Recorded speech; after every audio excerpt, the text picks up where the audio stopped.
Jen Ferry brings up a pretty good point here in terms of, we talk about recruiting, okay, that high 4-star, that 5-star, but it's also about depth. Of course, the better programs in the country can come at you with waves of talent and, especially along the defensive front in certain positions, and can also obviously sustain injuries. So, Chris, your thoughts about recruiting to also build that depth that's needed?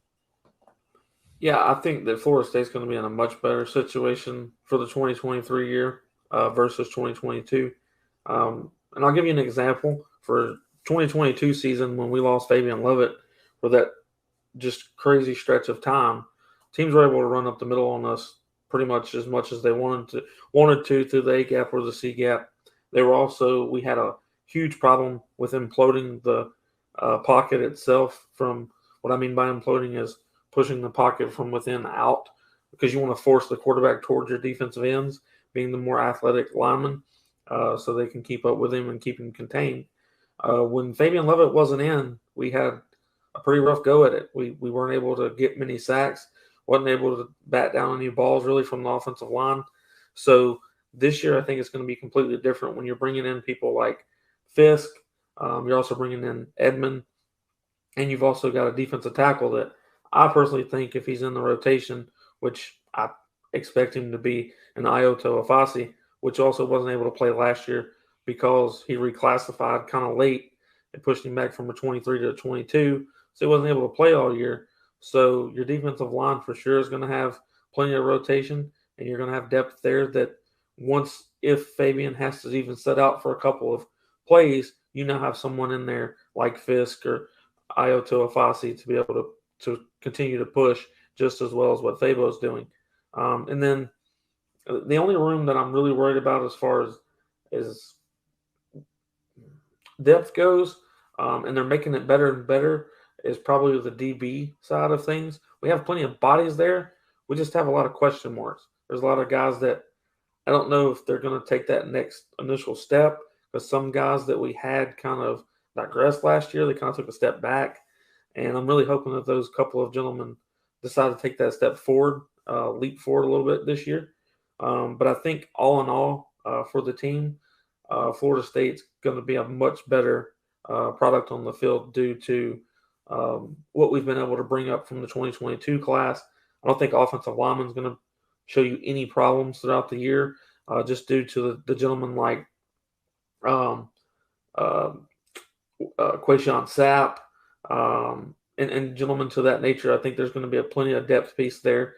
So if someone is hurt on offensive line, last year we started off with a bang, losing Caden Lyles, losing I don't know why I can't remember the young man's name right now. I've even interviewed him a couple times. Turntime? No, Turntime's gone. Anyways, it happens. It happens to me too. You just said his name earlier too. He tore his bicep. Played one game against LSU. That's where he tore his bicep. Oh, okay. Bless Harris. Bless Harris. After one game, we didn't have him anymore. And Bless should be coming back this season stronger than he has been. And then you brought over someone like Casey Roddick, and I think Casey Roddick from Colorado is going to be a huge piece for Florida State. I also think with Mo coming back and multiple other guys, it just creates more depth. So yes, I think Florida State will be a much better product on the field as far as rotation 2 and 3 go. Mm-hmm. I was going to just mention something real quick, Mark, because I don't need to say, Chris ran through them all. But one thing I think that we might be forgetting and would have probably been one of our biggest question marks, at least going into the fall, would be, what about if Tate Rodemaker doesn't say he's not coming back this next season? You're looking at A.J. Duffy and a true freshman with Brock Glenn going in. And, I want to see a big spring out of A.J. Duffy. What I saw last spring, a lot of work to be done. And I saw a switch kind of whenever we saw Jordan Travis after those 3-game losses. I saw kind of a switch there on A.J. Duffy's side. And I think that was from looking up to Jordan Travis and took practices a lot seriously. And a lot of other things, just making sure he's focused, making it on time, watching film, making sure he's doing all those kind of things. I want to see a big jump from him in the spring. But if you don't have Tate Rodemaker next season, that puts a lot of pressure onto Jordan Travis to stay healthy, which he did this last season. Yes, I mean, he got a lot of guys got banged up, including Jordan Travis at that Louisville game on the road.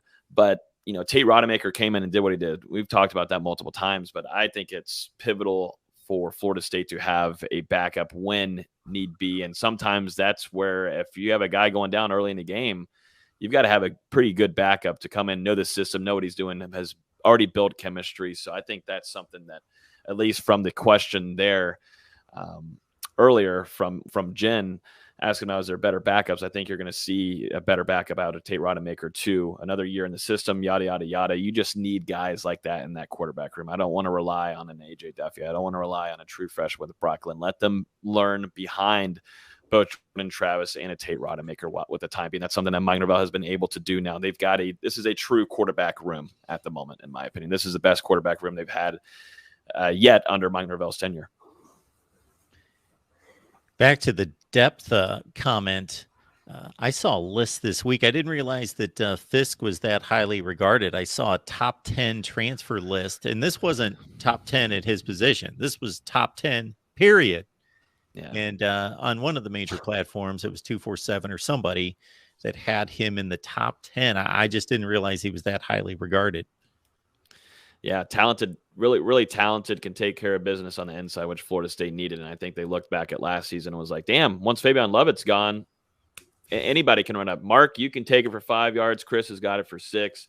Give me 4, for the first down.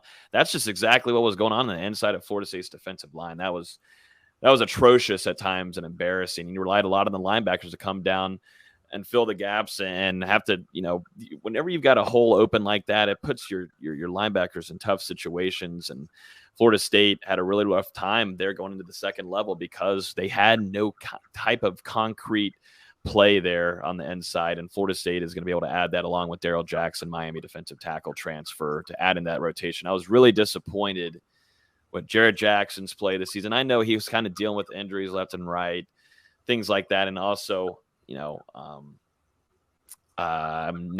Malcolm Ray also was kind of dealing with a few things here and there, but I wasn't so impressed with that. I think the younger group coming in, we're going to see quite a bit of, a Bishop Thomas, who is a funny guy to be around, but, is being really coached hard by Odell Higgins. And then moving up from that, you've got Antavius Woody, who moved from offensive line over to defensive tackle. Ferocious, just kind of like your physicality animal that you're going to have there. Still has a lot to work on with Odell Higgins. I'm glad that he's on Odell's side to be coached hard, because that's just a player that's what it's going to take. We knew that coming out of high school. And then lastly, right here, Daniel Lyons, the one that got the most burn last year as a true freshman on the defensive line. The strides that he's taken and the competitive battles. I mean, I saw multiple reps with him going against Maurice Smith, Florida State starting center, and that didn't look like a true freshman. And I don't think Maurice Smith was thinking that a true freshman would have that power and kind of start getting a hang of things so early on. But he's going to see a lot of playing time next year. So add those younger guys in and see what you got. And Jared Jackson's off to do his thing. But I was just pretty damn disappointed in what I saw outside of Fabian Lovett. I mean, it showed how much it impacted not only the front line, but that whole entire defense, man. It screwed up a lot of things. So I'm looking forward to the Fabian Lovett Fisk / Daryl Jackson kind of combo that we'll see in 2023, and some of those younger guys getting some burn after another good spring ahead.